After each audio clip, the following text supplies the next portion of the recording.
Hello students, मैं राजेश भाटिया एक बार फिर मेरे इस channel free English classes YouTube channel पर आपका हार्दिक स्वागत करता हूं। आज का मेरा टॉपिक है लेसन का नाम है द गिटार प्लेयर। आपको जैसा कि पता हो, आपकी जो बुक है पैनोरमा बुक, उस पैनोरमा बुक के अंदर थर्ड चैप्टर है जिसका 2 पार्ट में डिवाइड किया गया है, जिसके अंदर 2 स्टोरी दी गई हैं। एक तो दी गई है द गिटार प्लेयर और दूसरी स्टोरी जो दी गई है उसमें वो दी गई है स्वयंवर। ओके, और इस लेसन के जो राइटर हैं उन राइटर का नाम है सुनीति नामजोशी। ओके, तो आज उसके जो अंदर जो 2 स्टोरीज गिवन है उसके अंदर से मैं आपको फर्स्ट स्टोरी जो है द गिटार प्लेयर, आज मैं आपको उसका हिंदी एक्सप्लेनेशन बताता हूँ। देखिए लेसन कैसे स्टार्ट होता है। लेसन देखिए ऐसे स्टार्ट होता है, राइटर इसके अंदर बता रही है कि रोड के किनारे एक लड़की बैठी हुई है, ठीक है, और वो लड़की बैठी हुई गिटार बजा रही है।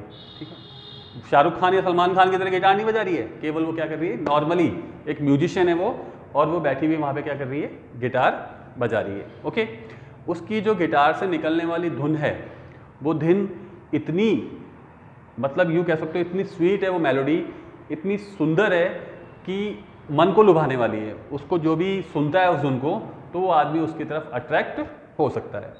क्लियर। अब बैठी हुई वो अपनी मस्ती में बैठी हुई अपनी गिटार बजाई जा रही है। वहाँ से एक लड़का गुजरता है जिसे आप राहगीर भी बोल सकते हैं, पासर्स। वो वहाँ से एक लड़का गुजरता है। जैसे ही वो उसकी गिटार की धुन को सुनता है तो वो लड़का उससे फॉल इन लव, ठीक है, उससे प्यार करने लग जाता है। क्लियर। अब वो उससे प्यार करने लग जाता है तो लड़की उससे क्वेश्चन पुटअप करती है। लड़की उससे क्वेश्चन पुटअप करती है कि भाई ऐसा है, तुम सबसे पहले मुझे मेरे इस प्रश्न का जवाब दो, मेरे इस क्वेश्चन का जवाब दो कि डू यू लव मी, क्या तुम मुझसे प्यार करते हो, एंड माई म्यूजिक, या मेरे संगीत से प्यार करते हो। अब वो जो पासर्स होता है, मैंने आपको बताया पासर्स का मतलब होता है राहगीर, यानी वो लड़का जिस लड़के को उस लड़की से प्यार हो जाता है। वो लड़का बहुत सोचता है, टेरिबली रूप से, बहुत गहराई से सोचता है। बहुत देर सोचने के बाद वो लड़की से कहता है कि मुझे सही आंसर पता नहीं है। वो उससे पूछता है कि क्या तुम मुझे सही आंसर बता सकती हो, तो लड़की भी उसे मना कर देती है कि नहीं, मैं तुम्हें कोई सही आंसर नहीं बता सकती, और लड़का वहाँ से चला जाता है। लड़की थोड़ी सी दुखी हो जाती है और वापस वो अपनी गिटार बजाने लग जाती है। नेक्स्ट टाइम दूसरा लड़का आता है, यानी वही पासर्स, सेकंड पासर, दूसरा लड़का आता है। दूसरा लड़का भी जब उसको देखता है और उसकी म्यूज़िक को सुनता है तो वो उससे फॉल इन लव, उसके प्यार में पड़ जाता है। फिर लड़की उससे वही क्वेश्चन पुटअप करती है कि भाई क्या तुम मुझसे प्यार करते हो या मेरे म्यूज़िक से प्यार करते हो।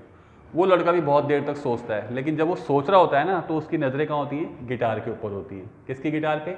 उस लड़की की गिटार पे जो गिटार लड़की बजा रही होती है। वो रिप्लाई देता है कि मैं सही जवाब मैं नहीं दे पा रहा हूँ, मुझे नहीं पता कि मैं किससे प्यार करता हूँ, लेकिन मुझे तुम्हारी गिटार पसंद है। इस चीज़ से भी वो लड़की संतुष्ट नहीं होती है। वो जवाब तो दे के लड़का चला जाता है, वो लड़की वापस गिटार बजाने लग जाती है। अब उसी दिन रात को क्या होता है, वो दोनों लड़के, जिन दोनों लड़कों को उस लड़की से प्यार हो गया था, उन दोनों लड़कों के दिमाग में वही गिटार की धुन पूरी रात भर गूंजती रहती है। वो दोनों के दोनों लड़के क्या होते हैं, प्रिप्लेक्स हो जाते हैं, यानी परेशान हो जाते हैं बहुत ज़्यादा। और आखिर में दूसरे दिन वो दोनों लड़के अपना जवाब तैयार करके उस लड़की के पास पहुँचते हैं और दोनों उससे कहते हैं कि हम अपना जवाब तैयार करके लाएँ। पहला वाला कहता है कि अगर तुम अपनी ये गिटार से धुनें निकालना छोड़ दो तो मैं तुमसे शादी करने को तैयार हूँ, मैं तुमसे शादी कर लूँगा, तुमको बहुत प्यार करूँगा। दूसरा भी कहता है, मैं भी शपथ खा के कहता हूँ, कसम खा के कहता हूँ कि अगर तुम ये गिटार छोड़ दोगी, यानी ये संगीत बजाना छोड़ दोगी, तो मैं तुमसे क्या करूँगा, शादी करूँगा और तुमसे प्यार करूँगा। लड़की दोनों के आंसर से खुश नहीं होती है और दोनों को लड़की क्या कर देती है, मना कर देती है। क्यों मना कर देती है? क्योंकि लड़की यहाँ पर ये कहती है कि जब तुमको मुझसे प्यार है तो तुमको मेरे साथ जो जुड़ी हुई चीज़ें हैं, चाहे वो मेरी संपत्ति हो, चाहे वो मेरा म्यूज़िक हो, चाहे वो मेरा अच्छे गुण हो, चाहे वो मेरे बुरे गुण हो, तो तुमको उससे भी क्या करना होगा, मुझसे प्यार करना होगा। लेकिन तुम उन चीज़ों से प्यार नहीं कर सकते, इसलिए मैं तुम्हारे दोनों के प्रपोजल को क्या करती हूँ, डिक्लाइन करती हूँ। और लड़की उन दोनों को भगा देती है, वहाँ से विदा कर देती है, और उस मौके के ऊपर वो लास्ट में सैड धुन बजाती है। देखिए छोटी सी कहानी है, लेकिन इस कहानी से एक सार मैं आपको समझाना चाह रहा हूँ अपनी तरफ से। देखिए आप लोगों की एज में क्या होता है, मॉडर्न एज जिसे आप कहते हैं, 16 साल से लेकर 20-21 साल की उम्र, इसमें लड़के लड़कियां एक दूसरे से प्यार करते हैं। ये मेरा गर्लफ्रेंड है, ये मेरी बॉयफ्रेंड है, ठीक है। लेकिन मैं आपको एक चीज़ बताऊं, आप लोगों का जो प्यार होता है ना, वो कोई प्यार नहीं होता, वो केवल टाइम पास होता है। कोई सच्चा इश्क नहीं कह सकते उसे आप, लैला मजनू वाला प्यार नहीं है वो। वहाँ पे आप क्या होते हैं, एक दूसरे से फिजिकली अटैच होते हैं, ठीक है। आपको लड़की सुंदर लगी, लड़की को आप सुंदर लगे, फिजिकली आप एक दूसरे से अट्रैक्ट हो गए और आप एक दूसरे से प्यार करने लग गए। उस प्यार का कई बार तो ये होता है केवल टाइम पास होता है, टाइम पास हुआ, बाद में तू अपने रास्ते मैं मेरे रास्ते। कई बार वो लव आगे बढ़ भी जाता है, लव मैरिज करके वो लोग शादी भी कर लेते हैं, लेकिन उनकी शादी सक्सेस नहीं हो पाती। 90% केसेस में ये होता है, तलाक हो जाते हैं, डिवोर्स हो जाते हैं। तो मेरा ये बात समझाने का मतलब यहाँ पे ये है कि अगर आप किसी से प्यार कर रहे हैं, सपोजिंग आप ही हैं और आप किसी लड़की से प्यार कर रहे हैं, तो आप ये नहीं देखें कि वो लड़की कितनी सुंदर दिखती है, कि या वो लड़की कितनी स्मार्ट है, उसका फिगर कैसा है, आपको ये नहीं देखना। आपको ये देखना है कि उस लड़की में कितने अच्छे गुण हैं, लड़की आगे क्या कर सकती है, क्या तरक्की कर सकती है, किस तरीके से आपको मैच्योर कर सकती है, आपका क्या क्या केयर कर सकती है, आपको ये सारी चीज़ें देखनी है, तभी आपका प्यार होता है सक्सेस। मतलब हम किसी से प्यार कर रहे हैं तो फिजिकली रूप से नहीं, हमें उसके गुणों से भी प्यार करना चाहिए। तो इस कहानी से हमें यही मैसेज मिला कि लड़की ने उन्हें ये प्रूफ करके बता दिया कि अगर तुम मेरे शरीर से प्यार कर रहे हो तो तुम्हारा प्यार क्या है, नाशवान है, वो कभी अमर नहीं हो सकता।